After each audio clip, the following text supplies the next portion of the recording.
mana madaamii keessatti dhaamse kun isin fayyada dhaggeeffadha maaliif waan obboleettii koo gorsuun isin gorsa.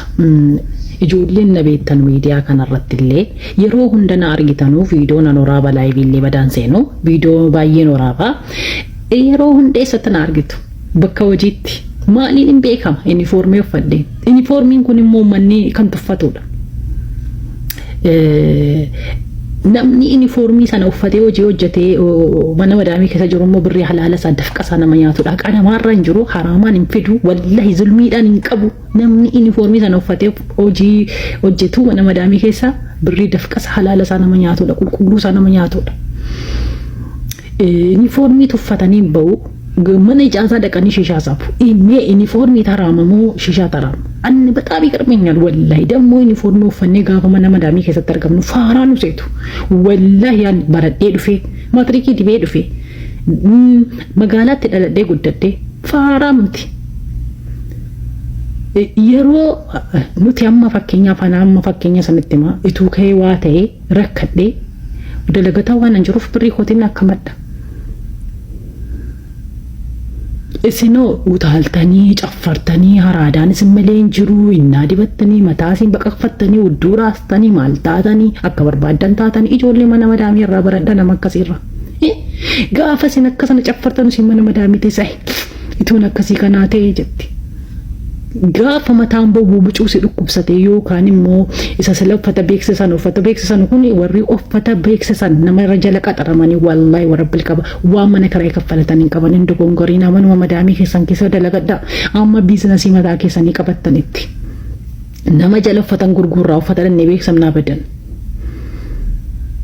kan argattan yookaan riyaala diraama 2000 tiraanspoortii taksi deemtuun dhuftu giddeetaa diddibachuu qabdu mul'achuudha uffata sana beeksisuudha.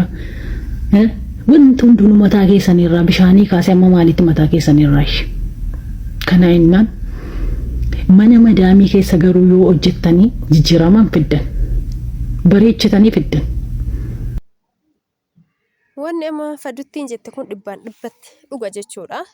Ijoolleen baay'een warri mana madaamii jirtan warra karaarra deemu kanneen warra uffata agarsiisu kanneen warra hinnaa dibatee faafinnish jedhee akkana deemu kanneen onnullee akkas taane haga jireenya mana madaamii kana keessa gubannu warri jedhu hedduutu jira jechuudha. Garuu sun jireenya sobaate jechuudha. Hin shawwadaminaan isin jedha obboleeyyan kiyya wallahi jechuudha. Isin teettanii waan argattan haa xiqqaattullee damusni mana madaamii xiqqoodha akkuma beekamu hojii isaaniitti baay'ata malee haa xiqqaattu garuu isiisan sina siraataan walitti qabattan jechuudha. Barakaa qabdi jechuudha. Gadi baatan shaayii beetiin jettan shaamboo kiyyan jettan uffata jijjiireen uffadha jettan maaliif odoo isinuu nama ganzaban qusanne nama maallaqan qusanne odoo kataataniyyuu ta'e jechuudha.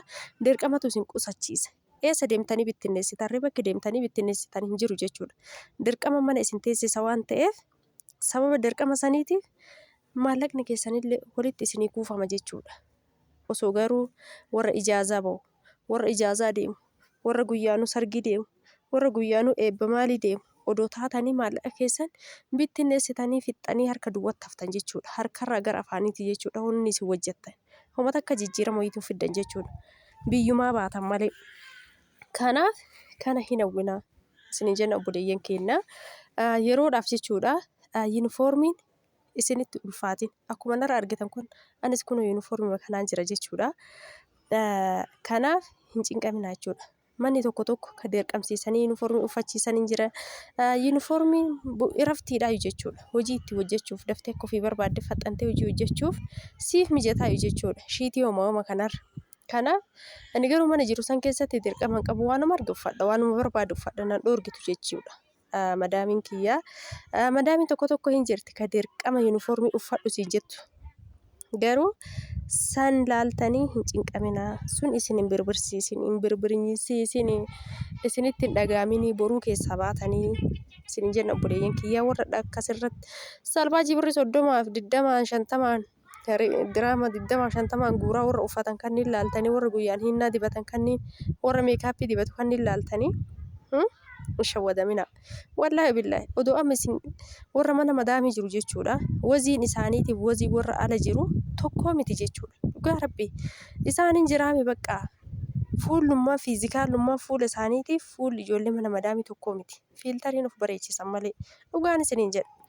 Ijoollee mana madaamii hin bareedu osoo waan dibatiin osoo waa tokko meekaappiin jedhin hinnaan jedhin maaloon jedhin hin bareedu jechuudha akkanumatti. Fiizikaala uumama qabna jechuudha. Kanaaf akka warra alaa kaan duqeetii kaan ofi dibdee fuula hin balleessitu hinnaa kaan ofi dibdee fuula hin balleessitu yoo maallaqa dhabdee mana ijaazaa deemtee achitti hin gubattu ijoolleen mana madaamii jechuudha. Yoo ilaaltan dhugaa rabbi daa'ima fakkaatu jechuudha. Daa'ima fakkaatu fuulli isaanii hunduu fiiltarii iyyuu fayyadamuu baatanii. Innaa kanaaf baay'istanii hin hawwinaa jechuudha. Isin jedha obboleeyyan kiyya kaayyoo boruu laalaa. Kanaaf warri yeroodhaaf yuunifoormii jibbitan xireeffattanii jirtan ana maaltu na cinqe jarru kunoo kana zannaxaa jiranii biyyuma namaa irratti turre jettanii jirtan shawwadaminaan isin jedha obboleeyyan kiyya akkasii